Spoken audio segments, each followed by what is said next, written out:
we're gonna have to have a chat.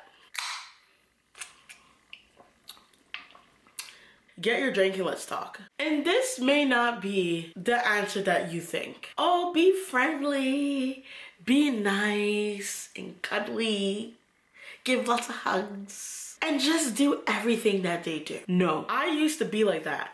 And let me tell you, those days are gone. Where back in elementary school, I would let all the mean kids take my snacks and act all okay with it and conceal all my feelings. Hey, Bestie.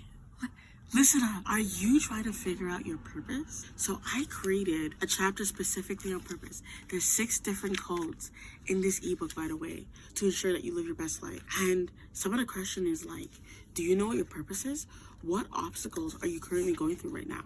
And if you don't know what to answer yet, I actually give my versions of answers for the action steps. And each chapter in this ebook has action steps. So that way there's more clarity. You're gonna go to the description and click link in bio to download Bestie so you can learn all the codes. Duh. What makes a really good friend is someone who's very secure in themselves. This sounds so simple, but I find it so admirable when I meet a girlfriend where they're just very secure in themselves. They know how to do hobbies and they know how to hang out by themselves and they know exactly what they enjoy. And they're just very secure. They're not insecure. They're very confident in themselves. I recently met a friend who we did pottery together and then we went out for a brunch.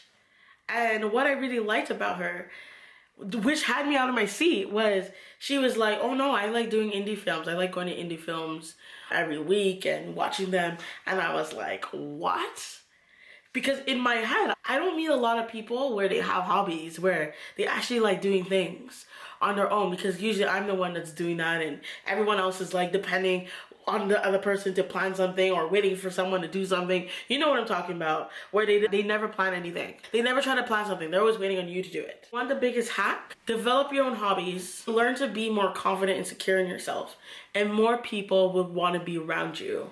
That's just how it is. Have more hobbies that you enjoy doing and learn to be more confident in yourself and just confident in who you are. We all know that's a journey, but more people would want to be around you because it's different. A lot of people are very unhappy with their lives and don't do anything about it. So when you meet someone that is enjoying life with just the way it is, it's different. It will catch your attention. I would argue and say that these are the things that make really good friends. These are just things that I've noticed over time with making friends since I've been actively and intentionally making friends. And these are just things that I noticed that would make me run away or not want to be friends with them. What I would deem as not a good friend. So let me give you a scenario. Let's say if you met this guy and he was handsome. Like, you're like, oh my god, this guy is a 10 out of 10. And you met him on a dating app. And then when you asked him, hey, so what do you like doing? And he was just like, oh, I just stay at home. But when I meet that person, like, I would go to different places and stuff and activities. But for now, I'm just staying home. I'm just going to work and that's about it. And he goes in to tell you, no, I don't have many friends. I like to stay by myself. I'm a complete loner and an introvert and I don't like doing anything. Compared to another guy where he has the same looks, same level of looks. And he tells you, oh, he likes going to the gym. He loves going to trying new foods and going to the pubs. And he loves going skydiving in the summer. And this guy basically has a social life. Doesn't mean necessarily he's an extrovert, but he's definitely doing things with his singleness. Now, which guy would you most likely go for? And don't tell me the first guy. Don't be smart. Don't tell me it's the first guy. And most likely, you're gonna go with the guy that has somewhat of a social life.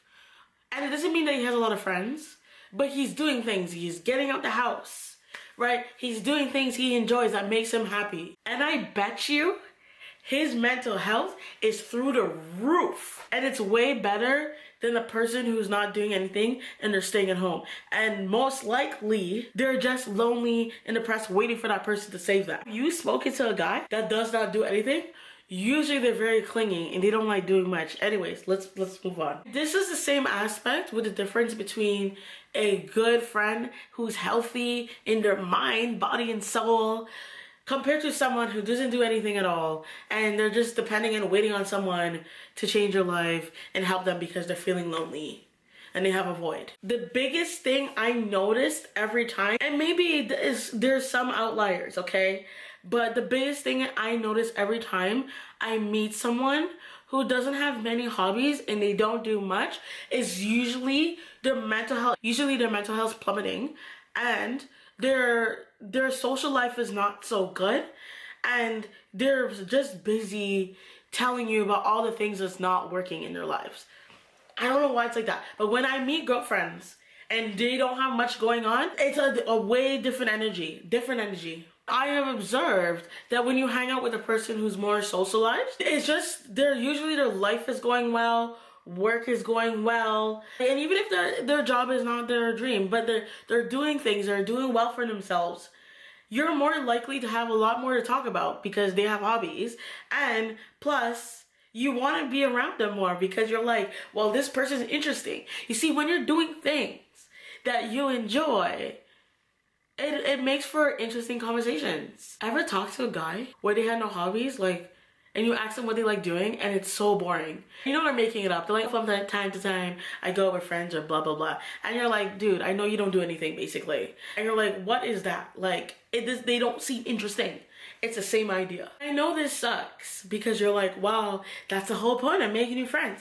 But it always goes back to internal. It's always inside out. And you can always go back to that video about doing things solo, especially if you're not doing anything solo and you're one of those people, okay? It's very hard to be a good friend when you're not taking care of yourself. If you're trying to make friends with other people and you're not putting yourself first, you're not being self and taking care of yourself and helping yourself feel good, you're gonna have a very hard time having a healthy relationship, because the parts that you're not taking care of, you're gonna depend on that other person to take care of that for you. And when there's disappointments, you're gonna end up messing up those friendships and thinking the whole world hates you and so forth. We can keep on going on, but you get the point. Someone that keeps their word. This is very important, and it's something that I pay attention to. So if I see someone says they're gonna do something, I pay attention closely to if they're gonna do it. Now, depending on how close I am with the friend, it just depends. I may follow up and be like, hey, like we said we're gonna do this, because I understand life happens sometimes.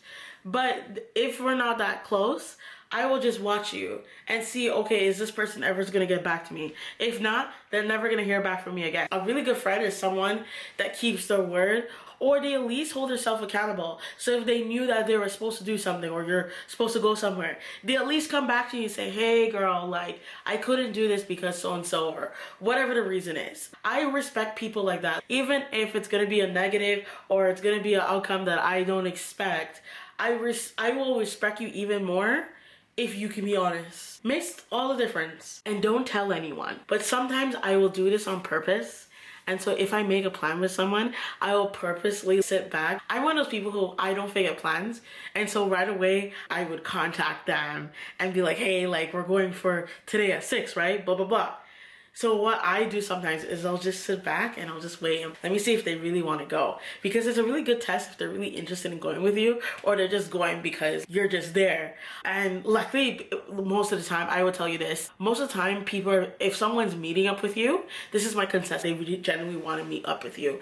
People won't meet up with you if they don't like you, just based on that test. So that's a test that you could do if you want to prove it to yourself, that they're genuinely your friend. Because they'll usually follow up with you and be like, hey, we still going? They are matching your efforts, baby. My personal rule of thumb is, and this is the best example I can give, if I'm asking them to go places, they're asking me to go places, they're inviting me, it's a very reciprocal relationship. I've actually had a friend where there came a time where I started noticing that it was very one-sided. And this is where you have to listen to your intuition, because sometimes you may like the person, but it doesn't mean that they're a good friend for you. It doesn't mean that they're not a good friend, but they're not a good friend for you. And so usually when I see it's one-sided, it's a bad sign for me. And my intuition ended up being right, because what I started doing is I stopped reaching out, because I wanted to see, are they gonna reach out? Are they gonna notice that they haven't heard from me for like months or weeks? And what happened was the person didn't actually ending up reaching out for like months on months. I got my answer. You should never beg for friendships, and friendships should never be one-sided. Yes, I agree in the beginning. I believe you do need to pursue the friendship, especially if you're getting to know them and you're wanting to build a friendship. Someone has to do it. Over time, if you guys know each other, it should never be one-sided. And you'll know. It's very crucial that you pay attention to that energy, because as women, we're natural nurturers where we naturally want to give, and you have to be very mindful on if you are just giving and giving and you're not receiving back anything. You do not want a friend like that. You feel good around them. So it's kind of like that feeling like, so you know when you're dating a guy and you know the guy is nice, the guy seems like a good person, but there's just some inkling where you're like, there's something off, there's something missing. I feel like he's talking to someone else, or his attention is not totally on me. It's that type of feeling when you're like, I'm getting like an odd feeling. And this goes for your friends. So if you are around people that you like and you're getting a feeling that's off, or you're getting a feeling that makes you feel off, like, so let me explain. I remember I had a friend where I always had this feeling like they didn't like me, and what ended up happening initially was they made their own group, excluded me and all that stuff, and they would start talking about someone else, and then that's when all the insecurity started happening, and I was like, okay. And I was getting this feeling, and I did talk it out with them.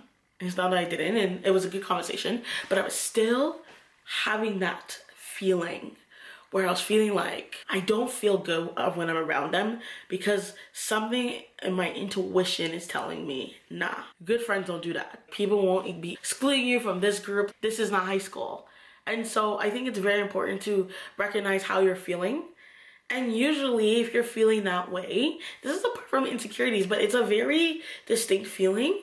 They may not be your person. And it's very important to recognize that. Are they checking up on you? Is it just one-sided where you're just reaching out to them and they're not checking up on you just to even say, hey, how's it going? That goes a long way. Even if you haven't spoken to the person for weeks or months. Oh my gosh, it makes all the difference. People appreciate when you do that. And this was just a small little part. This is a very important one. It's small.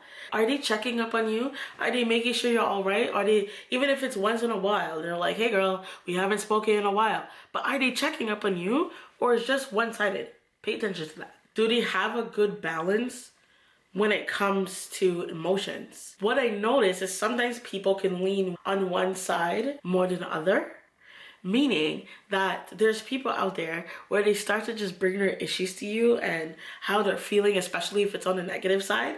And they only talk about those things, and they only reach out when it's about those things. And I get it. We're not robots. So we're gonna have different feelings. We're not gonna always feel happy. But no one wants to be around a negative Nancy. Sorry if your name is Nancy, if you're watching this. My mood should not always go down every time I speak to you. My mood should be going up when I speak to you. I should be excited when I speak to you. If every time my mood is going down because all of the stuff that you're sharing with me is just bringing down my mood, there's something that needs to change. There should be a healthy balance. I put it like this.